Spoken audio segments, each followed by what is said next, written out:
The path doesn't just lead into the garden, it pulls you into another world. One moment, you're on the edge of the ordinary, and the next, you're stepping into a living, breathing tapestry woven from 1,000 shades of green.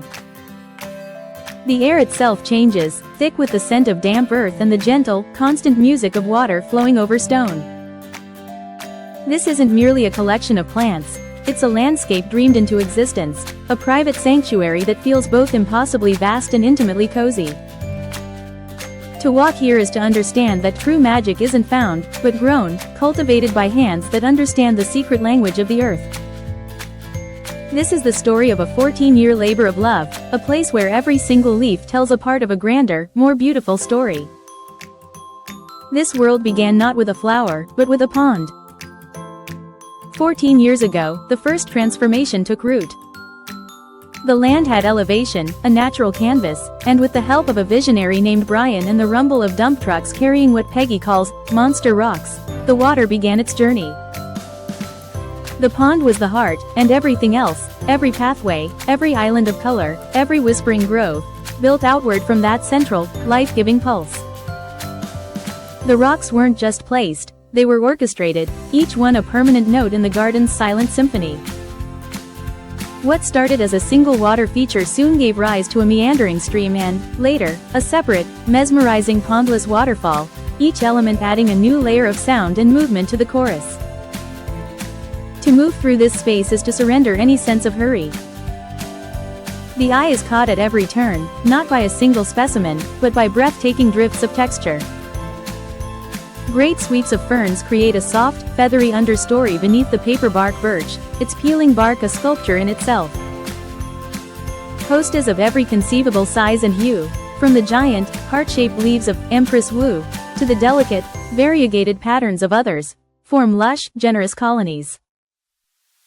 They are punctuated by the bold, architectural spikes of ligularia and the wispy, dancing plumes of Japanese forest grass.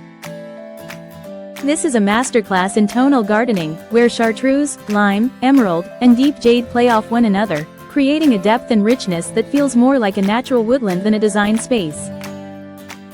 The effect is not chaotic, but profoundly peaceful, a harmony achieved through repetition and scale. Whimsy and intention walk hand in hand here. A bird bath, too deep for its intended visitors, has been drilled and repurposed into a stunning container, overflowing with blooms. Sculptures collected from travels to Santa Fe are tucked into quiet corners, not as loud statements, but as quiet discoveries, like the figure carefully aimed at the bridge to greet friends. Elsewhere, old bridles hang from a tree, and a collection of weathered, chewed-up antlers left out for the chipmunk's calcium intake add a touch of rustic, unplanned charm. Peggy speaks of volunteers, plants like jack-in-the-pulpit and redbud trees that sow themselves, with a tone of affection, not annoyance.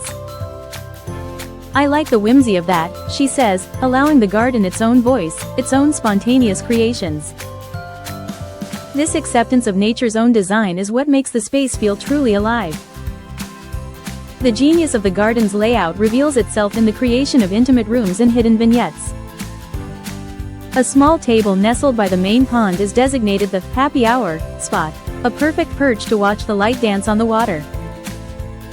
Pathways lined with logs from trees that once stood on this very property lead you on a journey of discovery, around a bend to a secluded bonfire area, or through a clearing where a moss tree stands, a natural sculpture that visitors assume was intentionally placed. The garden is designed not just to be seen, but to be experienced from within. It encourages you to sit, to listen, to lose yourself in its layers. As one of the helpers, Pablo, often says, "I want to live here."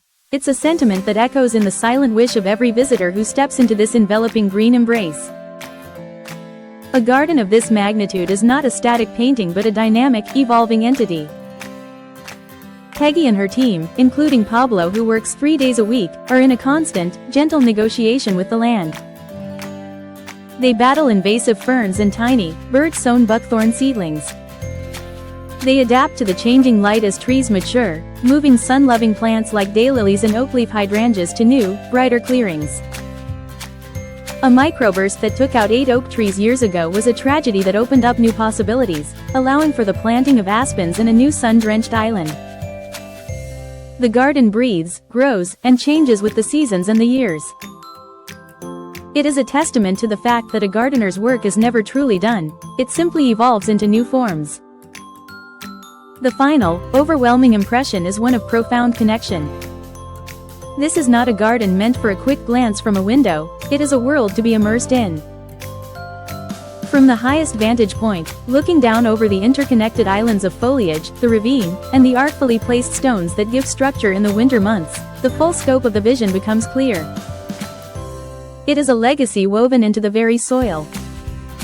Peggy's reflection is simple and heartfelt. When people are so complimentary, it makes you feel good, but this space does more than that. It ignites a spark in everyone who walks its paths. It's the urgent, inspiring feeling to go home, to put your own hands in the dirt, and to start creating your own corner of beauty. It is a living reminder that with passion, patience, and a deep love for the natural world, you can quite literally grow your own paradise.